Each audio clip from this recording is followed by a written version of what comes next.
We have a real diversity of material here, so I think we could pick and choose from some different herbs that might work really well. So we talked about the orchidea, we talked about the rosemary, we talked about even some of the other plants that we haven't used in a culinary direction that might be really fascinating to use. Longwood Gardens is located here in Kennett Square, Pennsylvania. We are close to the beautiful location of Westchester, where Eclat is from. Chris with Eclat is just magnificent in what he does. He really is an artist in the chocolate world. And he has been coming to Longwood for a very long time. And when you come here, you get the beautiful smells, the beautiful sights, the textures. And for him to bring another sense to life, of the sense of taste, really helps to bring Longwood to life in a new way. Chocolate has 3 ingredients, let's say, in it. So how do you write a whole story with only 3 words? Basically is what we're trying to do. We start from correct beans, how it's roasted, how it's fermented.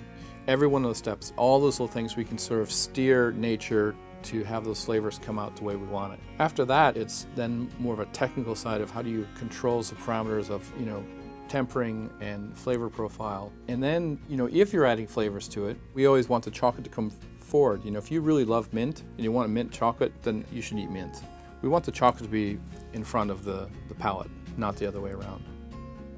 One of the things that we're really excited about is how do we make a mint fresh truffle in winter? How do we do a rosemary truffle? Pennsylvania is a cold state. And that's one of the beauties of having greenhouses to produce the plants in.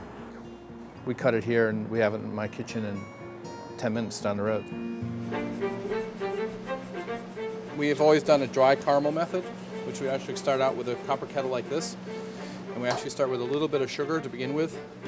We melt that, then we add a little bit more, melt that. You're building more flavors upon flavors. Just those little simple things that make a world of difference. So basically the experience of Eclat when you come into Eclat Chocolate, we have caramel sauces that we make now. We have these hot chocolate sticks that are actually in the shape of a cacao bean. So it reminds people that actually this is a fruit. It's just not chocolate that appears from anywhere. Philadelphia is one of the biggest cocoa bean ports in the country. Everything pretty much goes through here, including some of the organic beans out to California. There's this great resources here. We have up to 25 varieties of filled chocolates from either Belgium, Swiss, or German-style chocolates.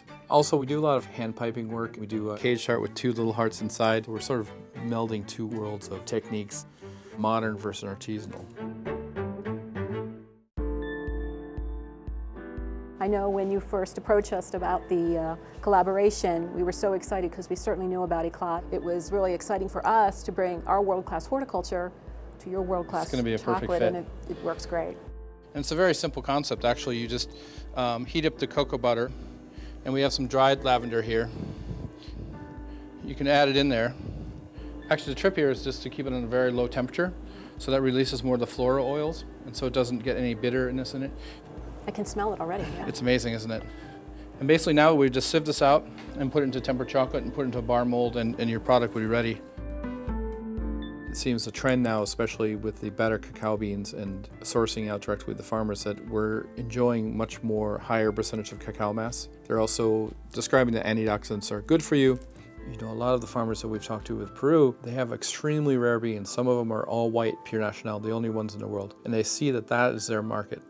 So instead of cutting those down and putting up hybrids, which would be perceived as a better business move, they will actually make better money, sustainable money with the hybrids, and they actually take pride in what they're doing. It's nice to see that these health benefits, plus the environmental, plus direct sourcing and improving the lifestyles of where we're buying the beans is helping everyone involved, it seems.